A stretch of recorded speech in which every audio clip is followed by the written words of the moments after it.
I'll be reacting to Quitting Heroine, episode 10.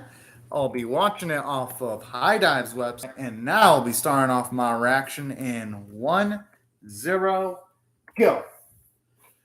Oh, yeah. Oh, that I just looked at doom sound effect on High Dive's website. And it fits with this series, considering shit in this series is about to get, actually don't mind getting a little bit more backstory on the other three, at least. Oh, that's fucking adorable.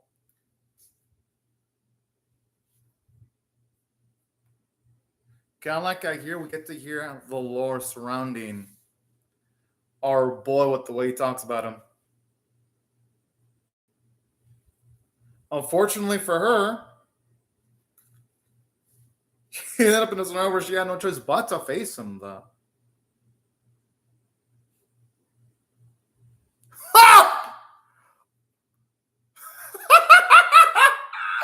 I mean, I love that spunk. Oh. Unfortunately, now it's come to fruition, though. And she's gonna.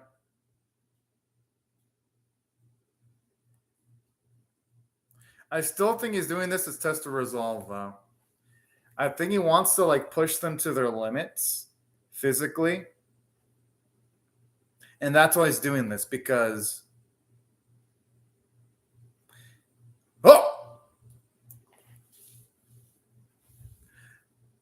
and that's even the simple swing.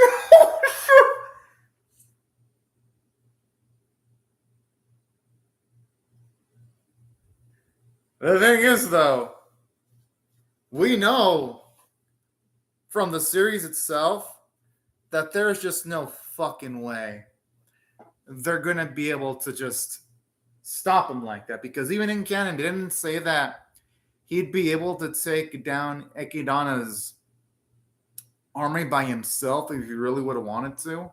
I mean, I guess you could argue that since he's taken on all the generals and the queen head on at once, that might actually give him a shot, because when he whipped all their asses, it was when they're all fighting him 1v1, but now since it's 5v, since it's a multiple individuals versus one, it's pretty much a 5v1. He should be able to at least have a struggle. But hey, who knows? Maybe he wants to see a good showing out of all of them. He'll be impressed with their effort, and then he'll back out. I mean, that's what the optimist me is saying. Or who knows? Maybe the queen and her generals have gotten so strong that they can take him down, and he might actually die. And that'd be quite a dark fucking twist. It would fit with the vibe of the series, though. I wouldn't be outside of place necessarily.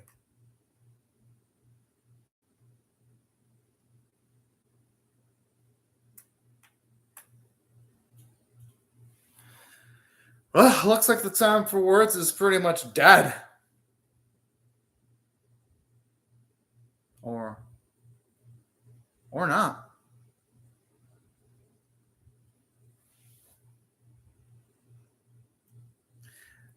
I think Lil's doing this for a good cause.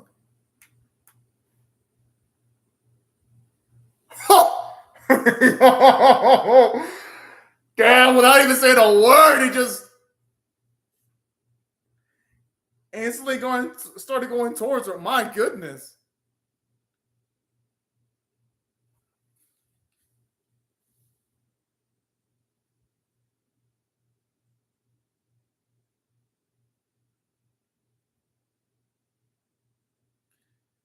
Or who knows? Maybe he wants to get defeated deep down so that he can find a new purpose in his life, potentially. You know?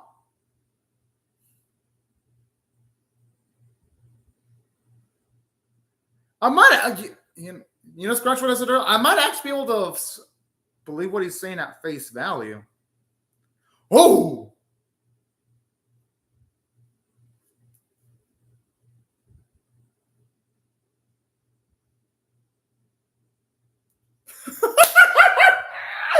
Oh man.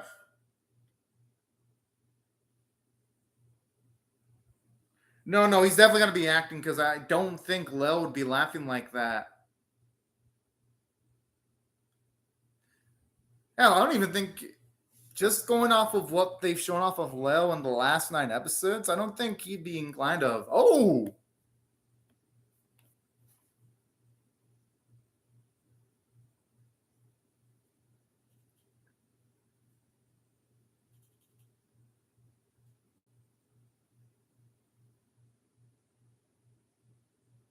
and I kind of like the growth of all the other generals because they've gotten attached to Lil to the point that they don't want to go through with this fighting. Kind of makes the whole thing a little bit sadder.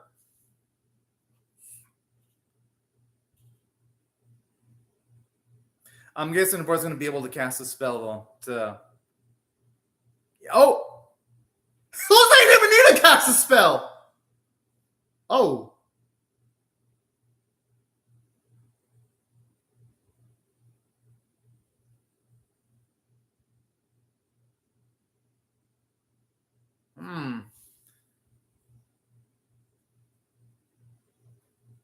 He just said why he wouldn't want to do that straight up.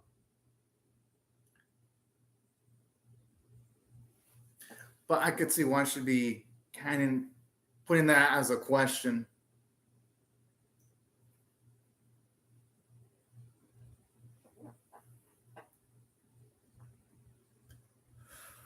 Oh, I mean, he had to do that because I don't think Giontino would have had his pull strong enough to even block that. But rather, it's actually a real one right there.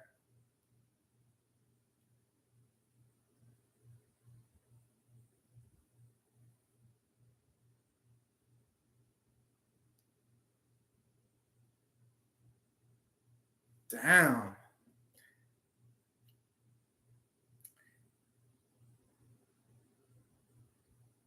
You know, it's kind of sad, like, actually learning all that.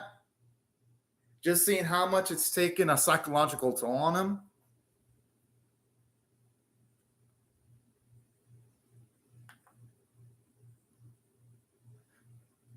But the thing is, though, these demons are the ones that are actually willing to take him to their side. Oh, what the? Yo! They're okay. Edward was just having a rough time just taking a hit to field with things, and I was launching like the whole field with those arrows. You know, I shouldn't even expect anything less from Leo. Like any feat he pulls off that seemed grandiose, I should always expect him to somehow top it all. Whew.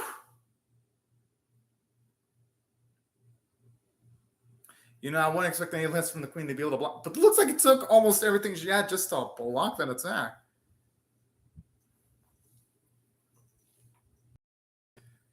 And I wouldn't be surprised that he has an extra level to this.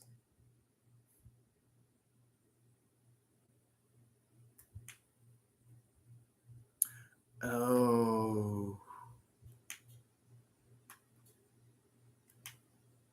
I mean, she shouldn't have any hesitations. If it's to defeat Leo, everything has to be on the fucking table. Yeah, but playing it safe ain't gonna work either. That's the issue. And this really does make me feel bad. Not just for all of them, but Lily too, because she really does harbor a lot of romantic feelings towards Leo.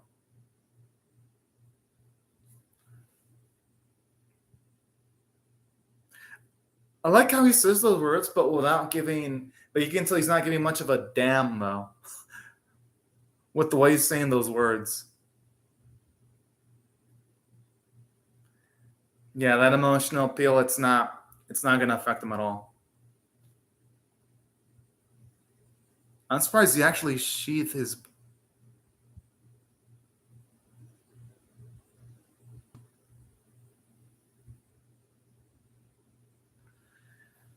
Well, I'm assuming it's going to be pretty heavy-handed. All those problems that he's got. He's gonna say he wants to destroy everything, and that's his biggest problem.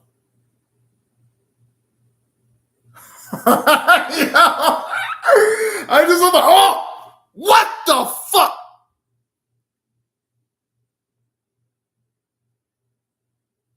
Okay, that was a cheap ass shot right there. I was expecting him just to take a small break with him sheathing his blade. I wasn't thinking he was going to go straight for the offense again.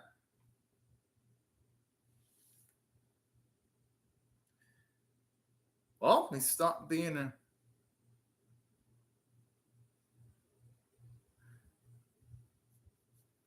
Part of me still think he's trying to do this to get out the best Nekidon and all the others, and doing sickening things like that. Because I don't know, if Leo really wanted Lily dead, he could have aimed one of those arrows towards Lily's head. Oh, I got a feeling he's going to be able to just auto heal. Since he survived for so long, he's.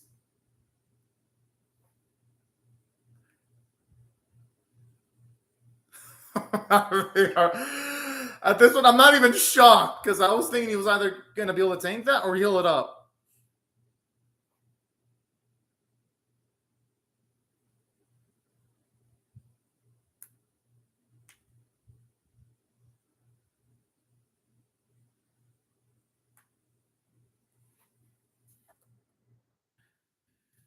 And I kind of like this.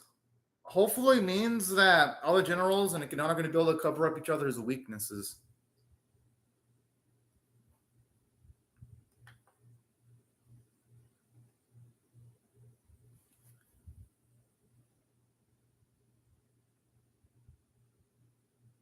Oh. I gotta say, Edvard, he's a man among men. To be able to say things like that despite what Leo's doing takes a lot of emotional fortitude.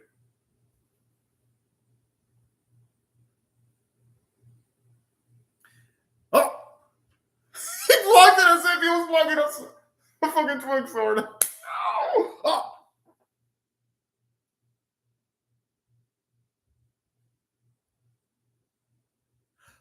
Is he gonna actually burn him to ashes?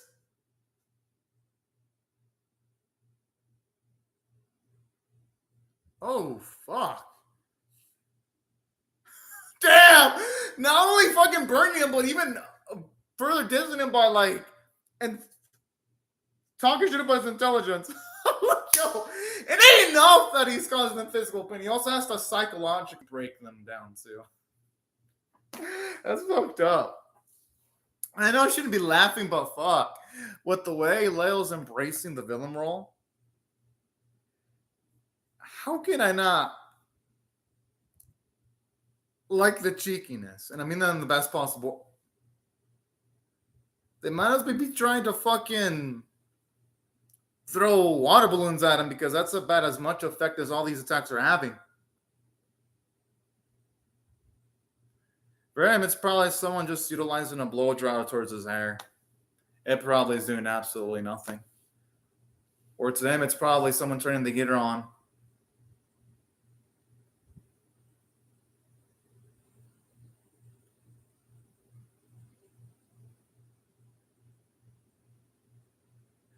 It looks like he suffered 0 damage. Not almost no damage. It looks like he suffered 0.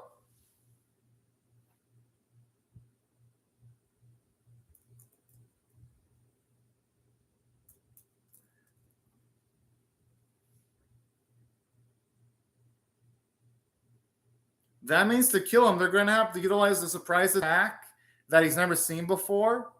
And they're also going to have that surprise attack kill him in a 1 blow, too. If they're even going to want to have a chance of victory, considering Leo's skill set. Oh. Oh. Oh, it almost looked like he. Nah, it's Leo. Yeah. Because I looked like could have lopped up the neck if it was any other opponent.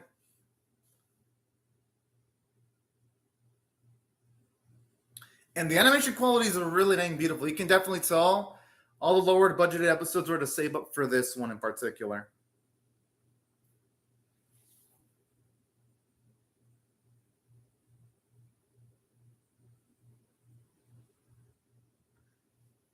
Yo, talk about a battle junkie.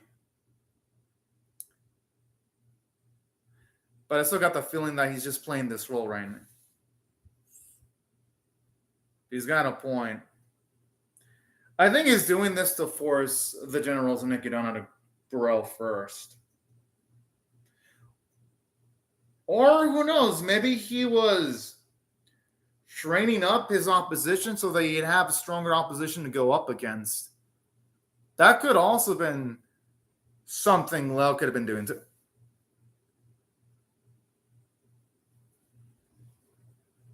He's got a point because he could have easily eliminated all the people that could have tried to kill him.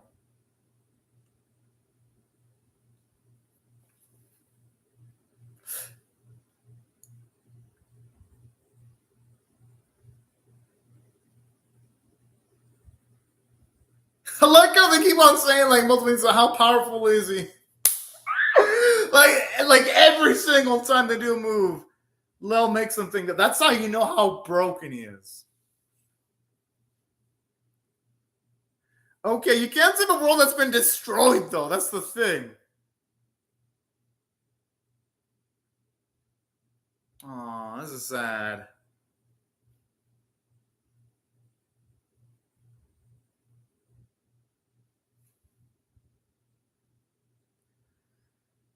And this is a good character moment for Lily too, because it shows you that she's willing to do what it takes.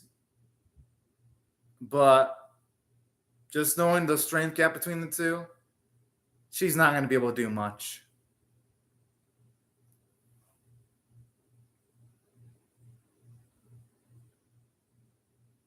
Oh. Okay. You can definitely tell he's acting because the way he grit his teeth there, you can tell it's hurting him doing this. It's hurting Lil psychologically. I don't think the animators would put that detail there for no reason. I still think he's subconsciously holding back because I have a feeling that after the lightning strike, he could have literally struck Lily's body, speed blitzing, if he would have wanted to completely finish her off.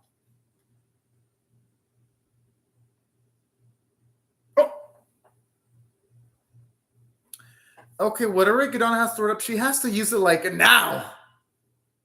She's yo,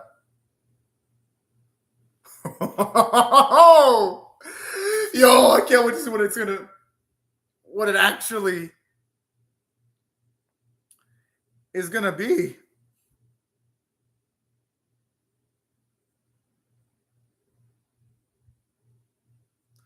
Question is, look, can Shantina do it though by herself?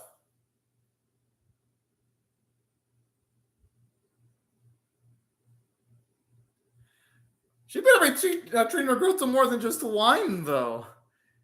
If it's a grandiose task like stalling for time, just 42 seconds against a Leo of all people.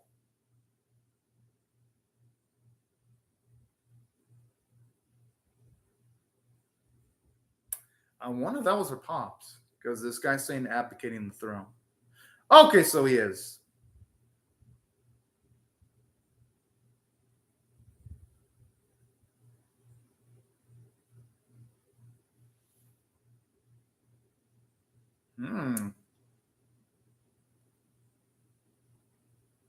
Oh, in that case, then yeah, I'm not going to blame him for wanting to pass it down. I mean, you got to keep up with certain traditions. I wonder if he was able to encounter Egadana's pops.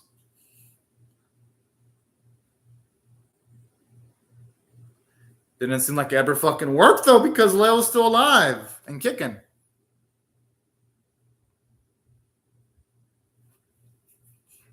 Oh.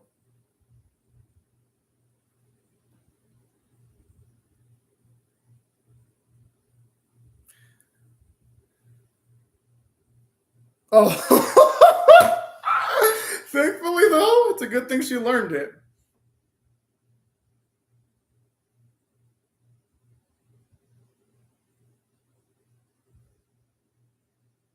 I gotta admit, I do adore the confidence that Gadana has.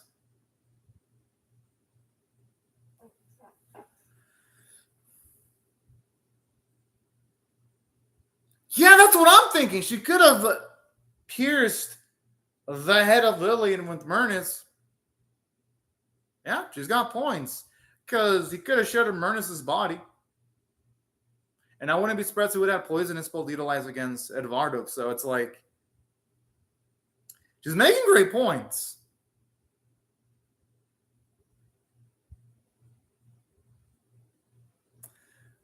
Yeah, okay, she's hitting the nail on the coffin.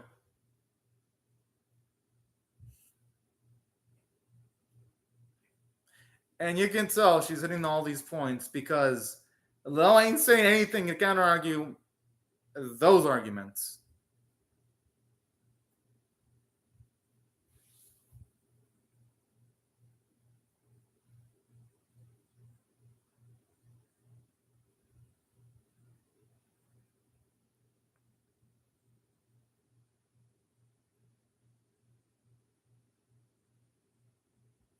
And that has to be the truth because Lil ain't saying anything right now.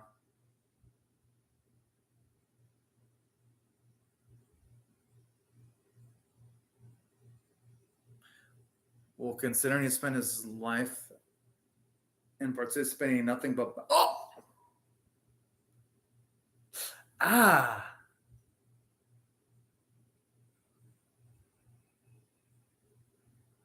Oh, shit! Oh, I do. I hope it does not end on a cliffhanger, but it probably will, though. Sup, Ghost Tap?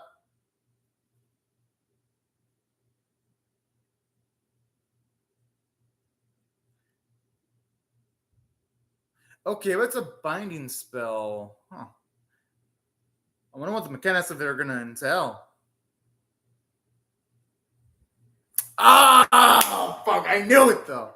That actually was the perfect spot of the cliffhanger. I heard Ghost Type after this point, the manga gets boring. So I've heard things similar to not just from me, Ghost Tab. I've read online that after this specific point, the source material becomes boring as shit after they get through all this stuff. So apparently, from what I've heard, this is the peak of the series, and after that, it becomes generic.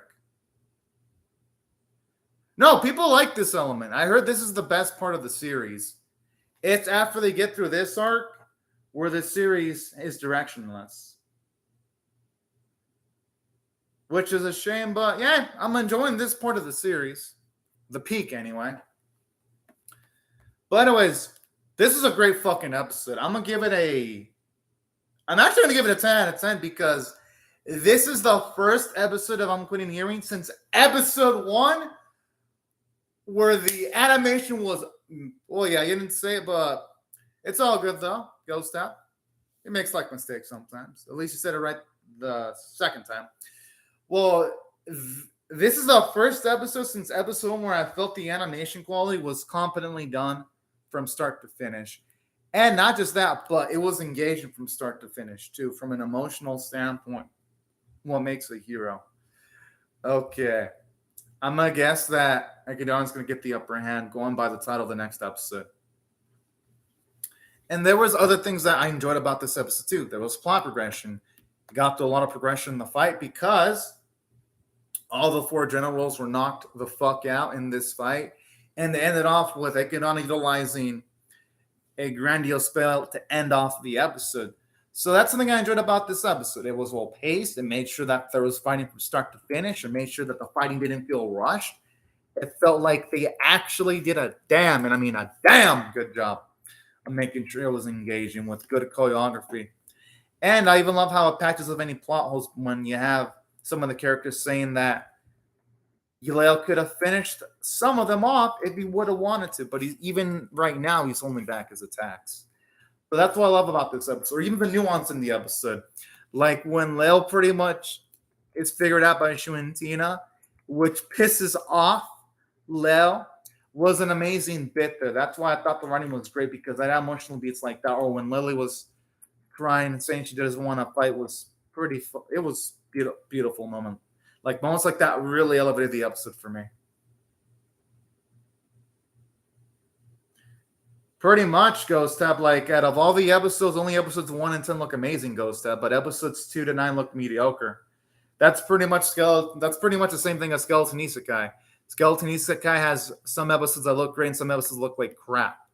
This series only really shines visually in episodes 1 and 10, and that's it. Every other episode has had average to mediocre animation.